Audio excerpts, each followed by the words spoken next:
Wahyu 3. Dan tuliskanlah kepada malaikat jemaat di Laodikia. Laodikia artinya adalah hak-hak rakyat, hak-hak orang-orang, people's right. Orang-orang menganggap dirinya benar, bisa juga diartikan yang sama.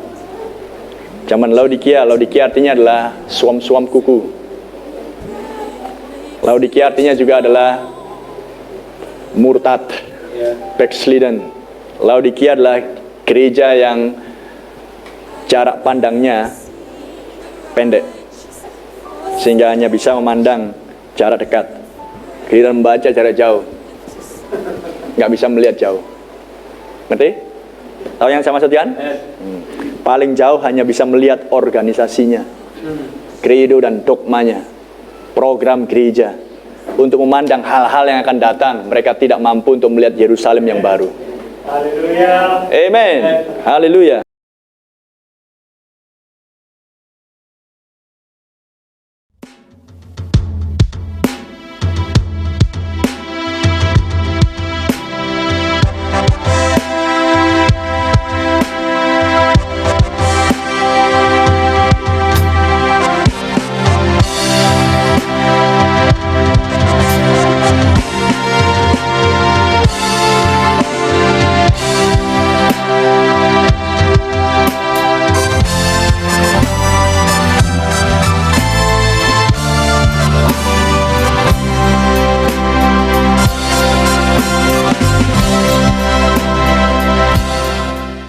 Mereka tidak mampu.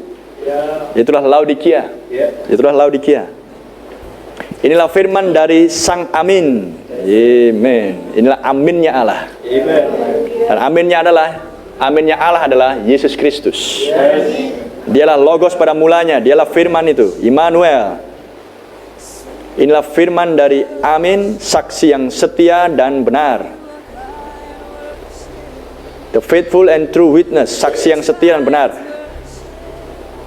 True di sini setia. True di sini bukan benar, bukan sekedar benar. Saksi yang setia dan benar. Faithful and true.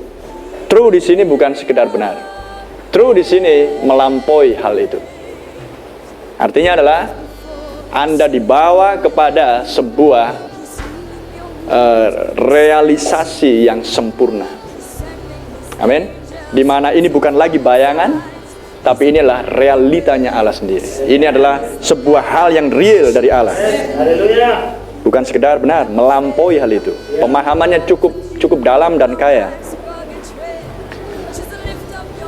Saksi yang setia dan benar, permulaan dari ciptaan Allah. Jika ada ciptaan berarti tidak kekal. Apakah benar demikian? Tidak demikian. Inilah berbicara tentang Allah di dalam rupa manusia. Hanya Allah yang kekal. Seolah-olah kalau dikatakan ciptaan Allah, berarti dia lebih rendah dari kealahan. Tidak demikian. Ini adalah Allah dalam rupa manusia, menciptakan tubuhnya sendiri di dalam rahim Maria, baik telur, baik sperma, dan menjadikan tubuhnya Allah sendiri di dalam rupa manusia. Amin. Karena sudah ada nas kitab suci yang berkata, di dalam sebuah gulungan kitab suci, aku sudah menyediakan sebuah tubuh. Amin. Haleluya. Aku tahu segala pekerjaanmu. Inilah pesan bagi zaman Laodikia. Inilah pesan bagi zaman Laodikia.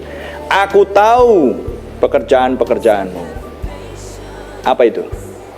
Engkau tidak dingin dan tidak panas. Alangkah baiknya jika engkau dingin atau panas. Jadi apa yang dihasilkan oleh Laodikia? Enggak dingin, enggak panas. Suam-suam kuku.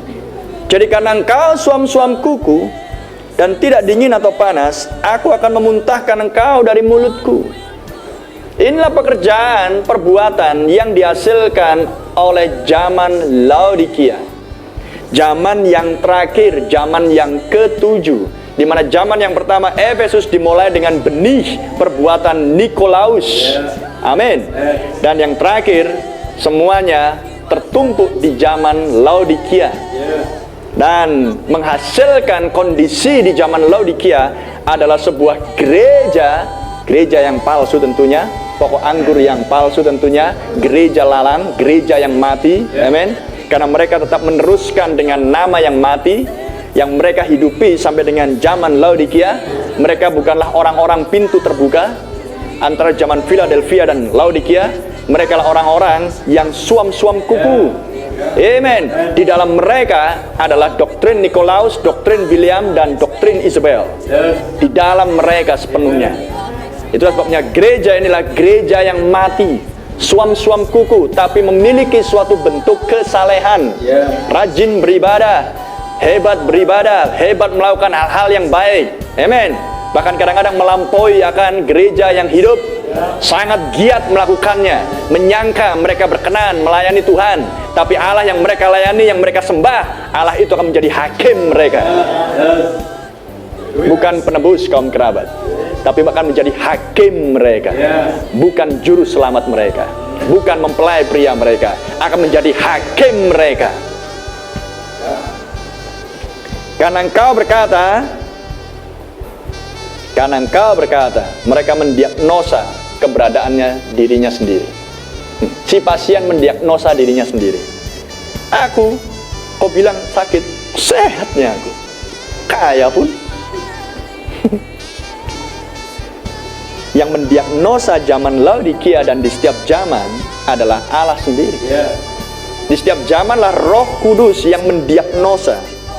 Tuhan adalah tabib yang ajaib. Dia adalah dokter di atas segala dokter. Amin. Dia melihat bahwa ada gereja yang sakit. Amin. Dan siapa yang sakit dia berusaha untuk menyembuhkan. Tapi sekarang dia berkata, kamu sakit, tapi gereja bilang, oh aku kaya. Dan kata lain, kami nggak sakit, kami kaya. Lihat, karena engkau berkata, aku kaya dan aku telah memperkayakan diriku, dan aku tidak kekurangan apa-apa. Dan karena engkau tidak tahu bahwa engkau melarat. Nah sekarang siapa yang bilang? Gereja berkata, aku kaya, aku memperkaya diri, aku nggak kekurangan apa-apa.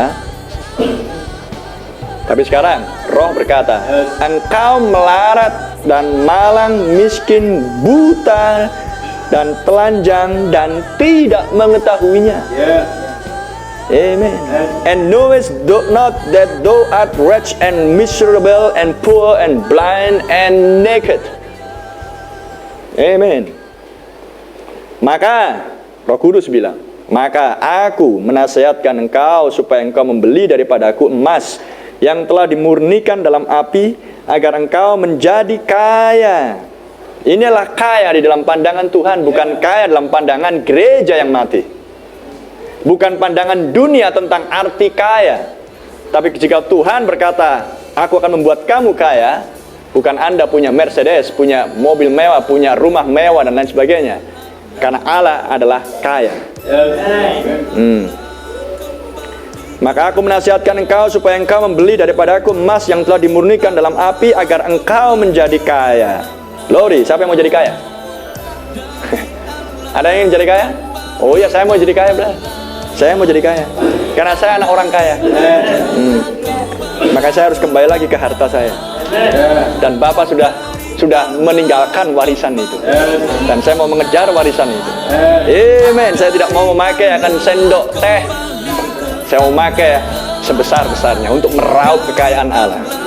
Amen. Karena saya anak orang kaya. Amen. Tapi untuk menjadi kaya ada syaratnya. Beli emas daripadaku.